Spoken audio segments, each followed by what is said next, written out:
Stay with us. Coming your way next in just a moment, it's Marketplace.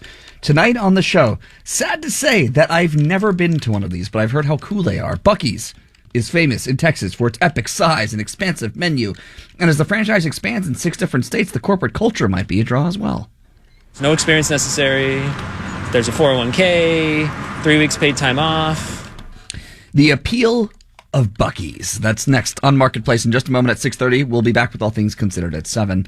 36 degrees under clear skies in New York City. It's 6:30.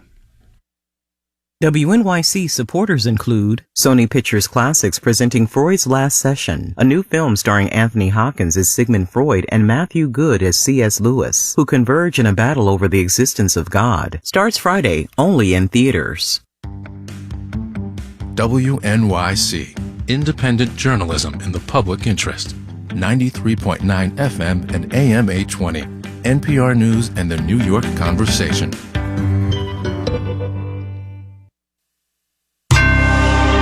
Marketplace is supported by Wealth Enhancement Group, dedicated to the art of financial planning backed by the science of investing.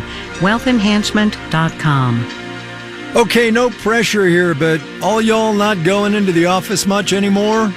That is macroeconomically not great. From American Public Media, this is Marketplace.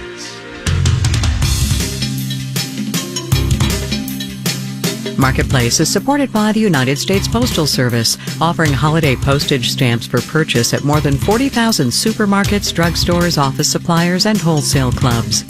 And by Paychex, where HR, insurance, benefits, and payroll integrate into one platform. Whether 2 or 2,000 employees, Paychex can help make HR simple for businesses and employees.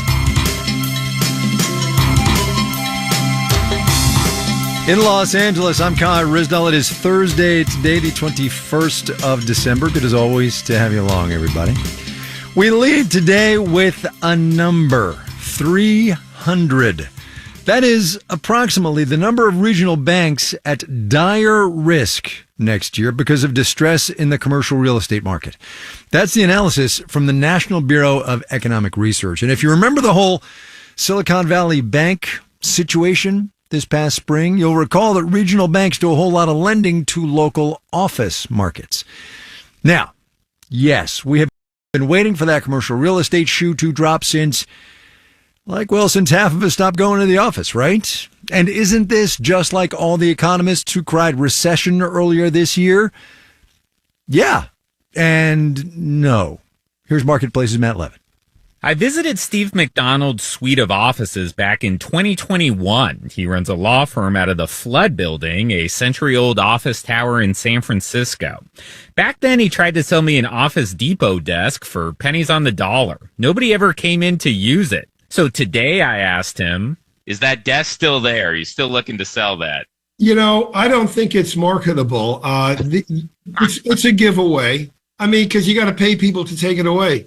McDonald says the building isn't much livelier than 2 years ago. It's not better. I'm a busy guy and I have my friends and coworkers, so I don't feel lonely to see it ghost-like, but I would have to guess it's more ghost-like. This year, those ghosts have been haunting office building owners and the banks who lend to them. Stephen Bushbaum is with the commercial real estate data company TREP. I would say we've dropped roughly 20%, maybe as high as 30%. So it's a 20 to 30% reduction in aggregate space demand compared to where we were in 2019. He says the delinquency rate on office loans tripled over the course of the year. You know, we thought commercial real estate could be really, really bad for small and mid-sized banks. But remember, that's also not in the entirety of their portfolio. Regional banks also loan to retail and industrial properties, which are doing just fine. On the glass half empty side, Thomas Piskorski at Columbia Business School isn't so confident about regional banks' balance sheets. The banks already, because of high interest rates, they are like kind of in a very dicey situation, even without commercial real estate distress. And commercial real estate distress just makes things worse. For his part, Steve McDonald in San Francisco is very close to moving his firm into a new building where he'll be renting less square footage. And if you need a last-minute Christmas gift, that desk is still available. I'm Matt Levin for Marketplace. Wall Street today, the major indices got back some of what they lost yesterday. We will have the details when we do the numbers.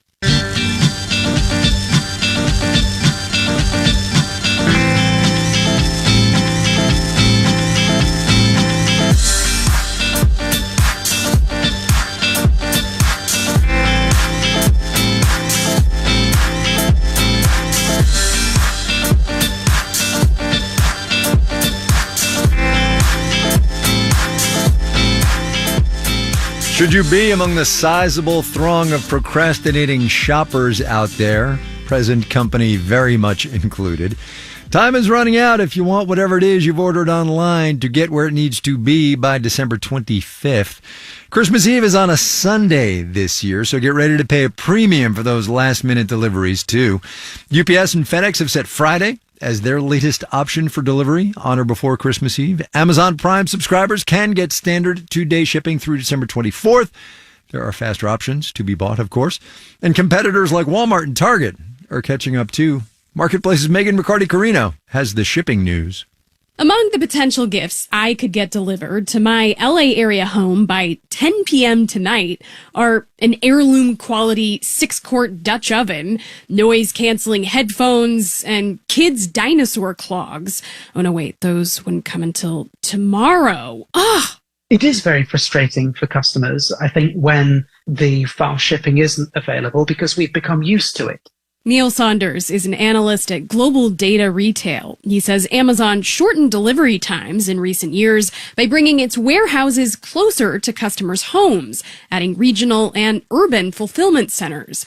The company says that in the 60 biggest metro areas in the U.S., more than half of Prime orders arrived same day or next day during the first half of this year. So that's the bar that all other retailers are trying to jump or hurdle over.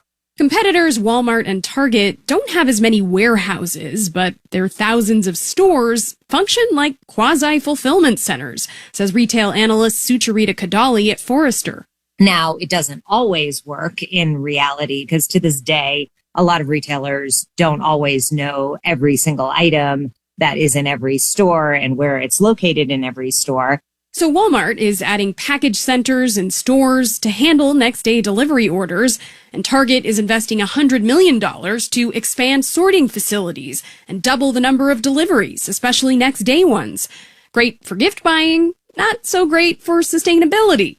All this requires more space, shipping materials, and the use of fossil fuels, says Robert Puentes at the Eno Center for Transportation. Obviously, the bigger the retailer, the bigger the impact and the more infrastructure intensive it's going to be. And the faster the delivery, the less those trips can be optimized, which is why retailers often promote the quickest option for online orders, picking them up in store. I'm Megan McCarty-Carino for Marketplace.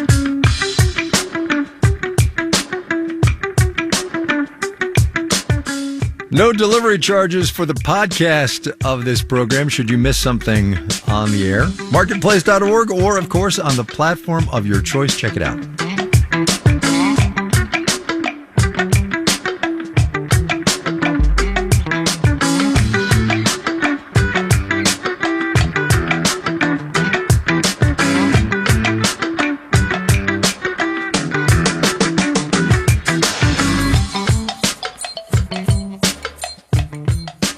On the theory that the American Automobile Association is about as good a source as you are going to get on this, it is going to be crowded out there on the roads the next week or 10 days. Almost 104 million people are going to be driving to get where they're going.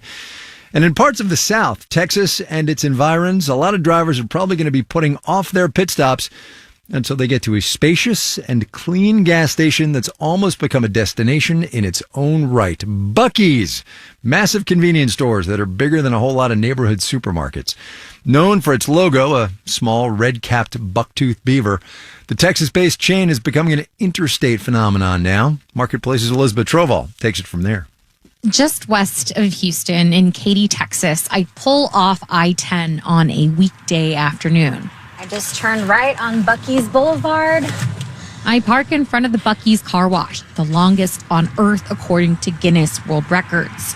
I stroll over to the store's main entrance to meet up with a real aficionado. I'm sure it's not like Sunday afternoon on the way home, but it's always busy.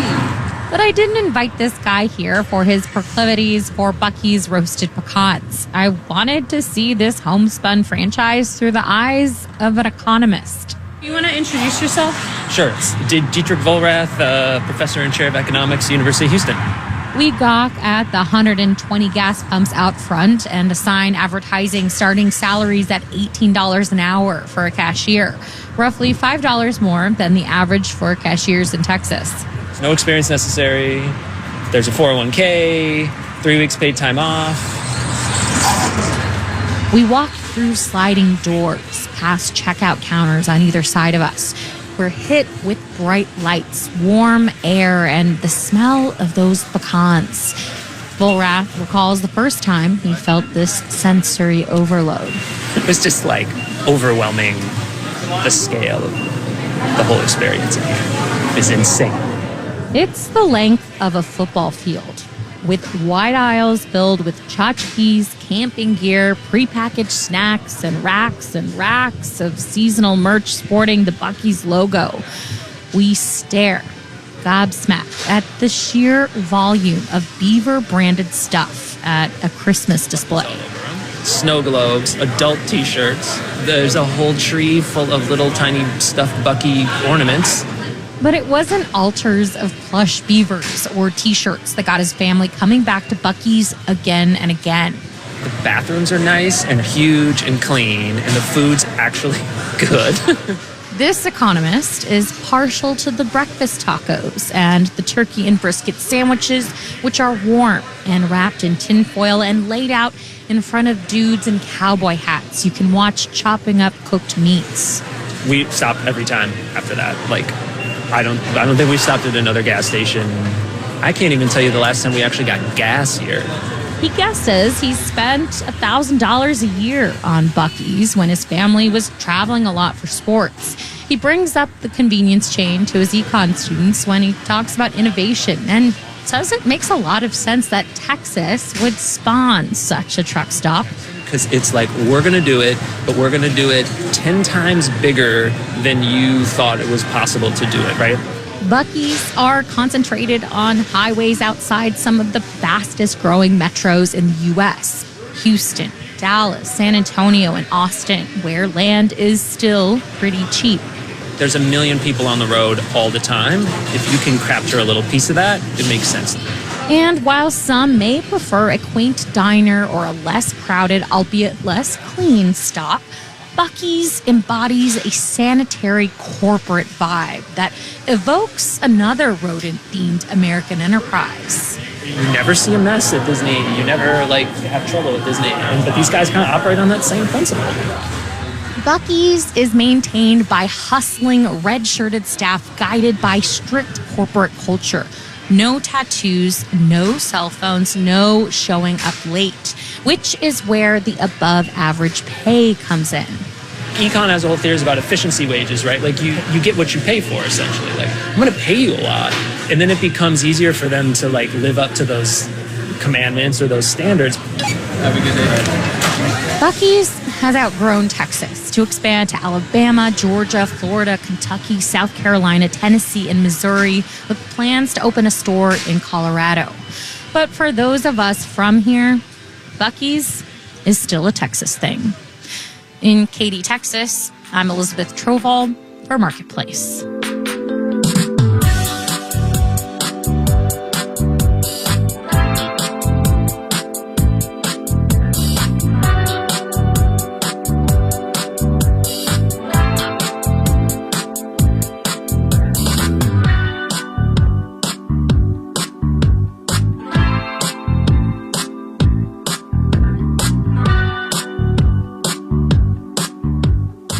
Coming up.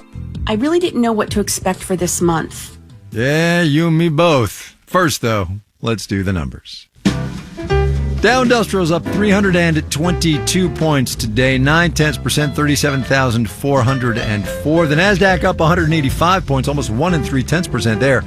closed at 14,963. The S&P 500 up 48 points. 1% finished at 47 and 46. Warner Brothers Discovery and Paramount Global are reportedly in talks to merge. Warner Brothers lost a bit over 1.4%. Paramount Global shed almost 2.8%. Consumer losses, if that merger goes ahead, TBD. Heard from Matt Levin about the increasingly precarious business of commercial real estate in those kinds of stocks. Vornado, take your pick on the pronunciation. That's a realty trust, down 0.8% today. Boston Properties rose 0.7%. Kilroy Realty was here, gained about 0.25%. Bond prices, well, they fell. Thanks for asking. The yield on the 10-year Treasury note rose to 3.89%. You are listening to Marketplace. The Marketplace Numbers segment is supported by Odoo, simple management software for all your business needs. Marketplace is supported by the Peter G. Peterson Foundation, a nonpartisan organization dedicated to raising awareness and accelerating action on America's fiscal challenges to build a brighter economic future for the next generation. Learn more at pgpf.org. And by Financially Inclined. Money can't buy you happiness, but it definitely can't hurt. Financially Inclined, a podcast from Marketplace, makes learning about money simple so you can make the most of your life. Listen to the new season wherever you get your podcasts.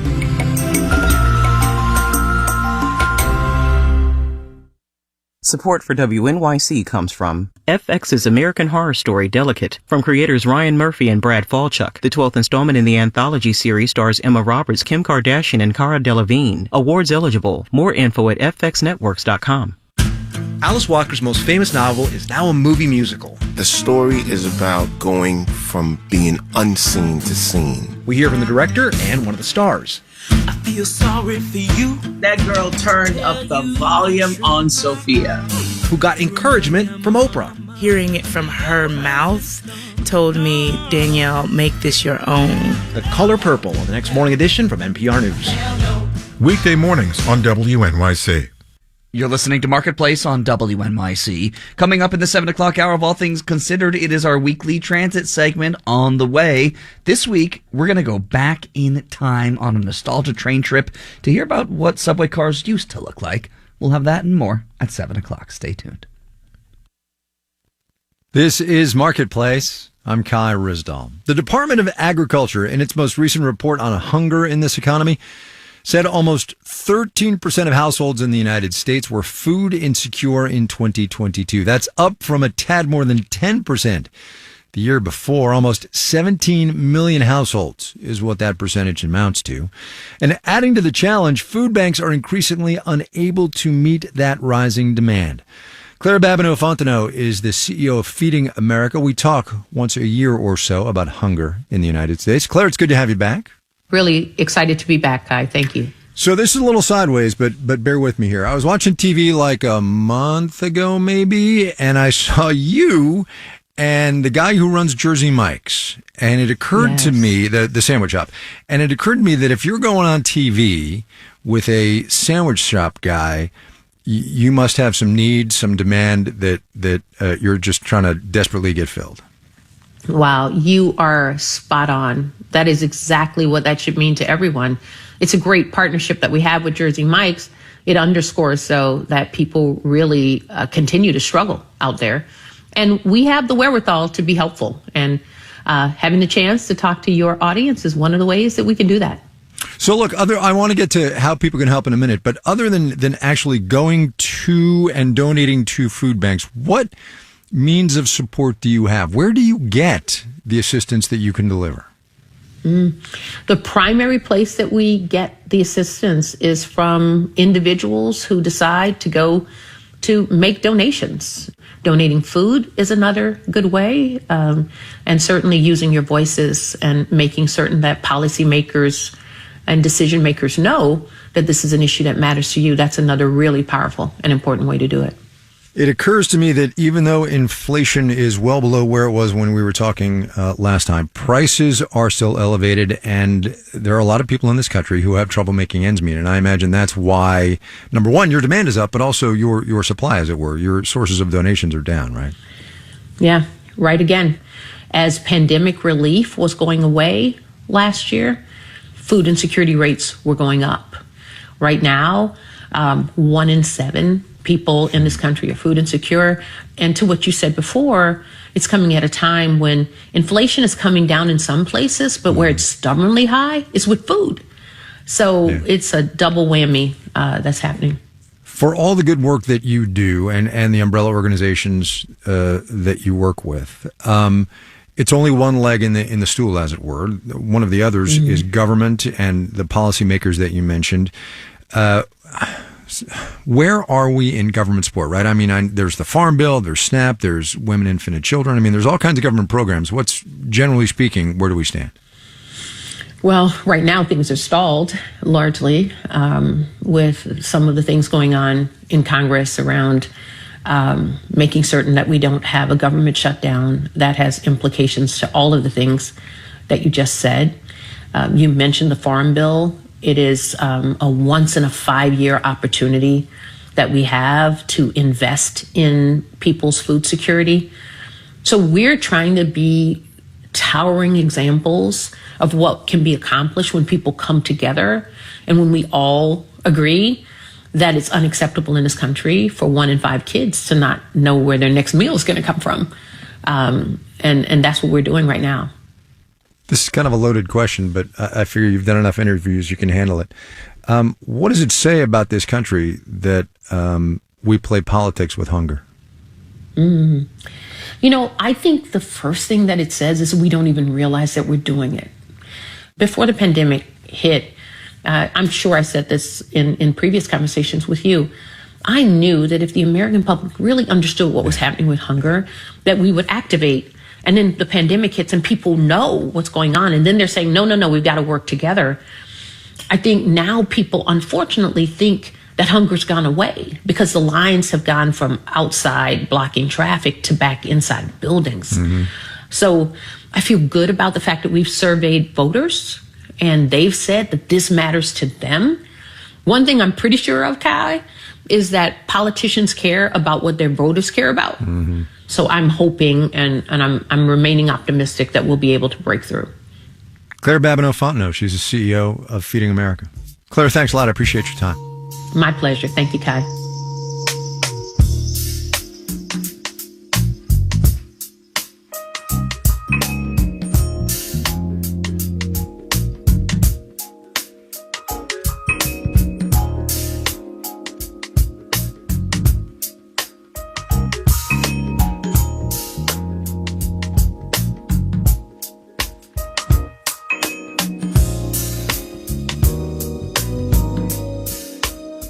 Electric scooters. How do you feel about them? Are they the future of urban mobility, or are they a blight upon the landscape, abandoned as they tend to be, smack in the middle of the sidewalk? 5 or so years ago, the world discovered the convenience of pulling up an app, renting a scooter for however long it took for you to go that last mile, and then leaving it wherever. Companies in that first wave were showered with venture capital money. One of them, Bird, became one of those pre-pandemic unicorns, worth at one point $1 billion. And then the market weighed in. Scooter companies have pulled out of cities entirely. There have been layoffs. And just this week, Bird filed for bankruptcy protection. Marketplace's Henry Epp has our micro-mobility update. Bird and companies like it made a pretty good case for e-scooters in the late 2010s, says Ralph Buehler, a professor of urban affairs and planning at Virginia Tech. The e-scooter can facilitate trips that are a little bit too long to walk, but there's no bus or no subway to take you there easily. Plus, a lot of people thought they were fun to ride, but others thought they were fun to vandalize or throw into rivers. And because they didn't have docking stations, they just kind of ended up all over the place. But the companies behind them were backed by lots of venture capital, says David Zipper at the Harvard Kennedy School. They would sort of show up in cities uninvited and basically beg for forgiveness rather than permission to operate. Zipper says they were just doing what Uber and Lyft had done a few years prior, but in the case of scooters, it backfired, and cities started regulating them. Whether it's equity requirements or it's rules about where e-scooters can and cannot be used, Then the pandemic delivered the industry a blow, though it did rebound in 2021. But there were other problems, says Juan Matute at the UCLA Institute of Transportation Studies. For one, people noticed that scooters got a lot cheaper. They would just say, I'll just buy the scooter, and then I'll always have it available. And then I don't have to be worried about the brakes not working or it not being charged. Then, as interest rates rose, the VC money dried up. The industry hasn't completely imploded. Lime, one of the bigger players in the sector, claims it's profitable and has flirted with going public. But if e-scooter rental companies are going to be a thing in the long run, their business model needs to change, says Melinda Hansen of Brightside Strategies and the former head of sustainability at Bird. It needs to be viewed as a form of transit and not just a, rogue VC project. Hansen says that means it'll need public funding and infrastructure, like other forms of transportation. I'm Henry Epp for Marketplace.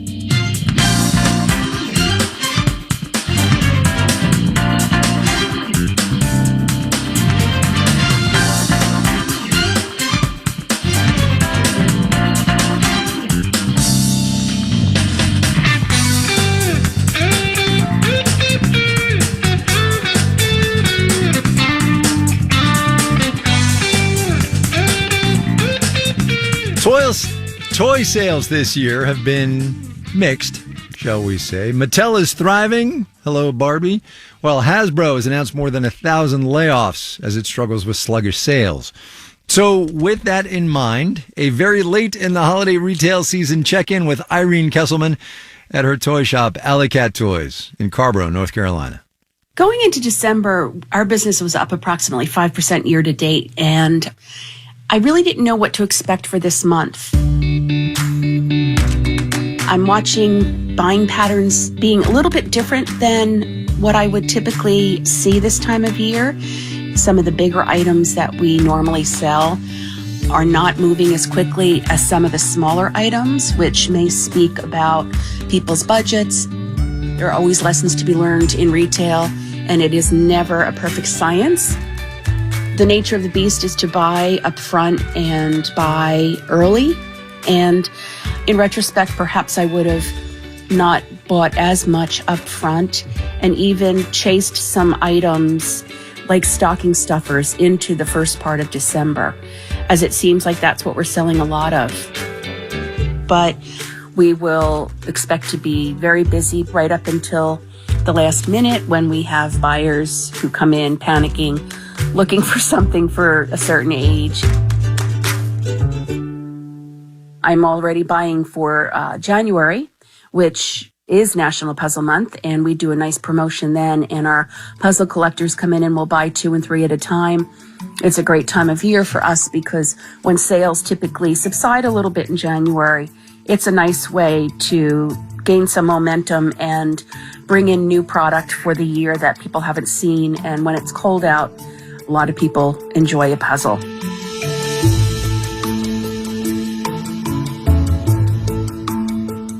Who doesn't love a good puzzle, right? Also, I don't think we're at the panicking point yet. Soon. Not yet, though. Irene Kesselman, Alley Cat Toys is her shop in Carborough, North Carolina.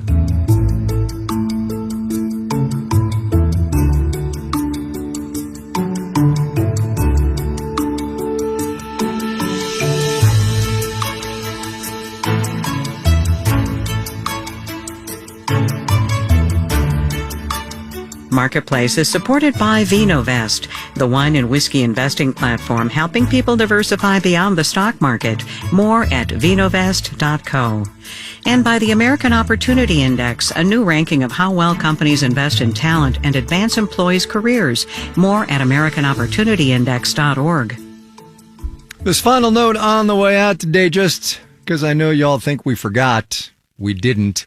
The last fine-tuning of economic growth in the third quarter came out this morning. 4.9% July through September, annualized, of course. Just a smidge slower than the earlier guess of 5.2%. Should you be thinking ahead, as I know you are, to what fourth quarter GDP is going to be? The Atlanta Fed has it tracking at 2.7% at the moment. John Buckley, John Gordon, Rick Carr, Diantha Parker, Amanda Peacher, and Stephanie Seek are the Marketplace editing staff. Amir Bibawe is the managing editor. I'm Kai Rizdal. We will see you tomorrow, everybody.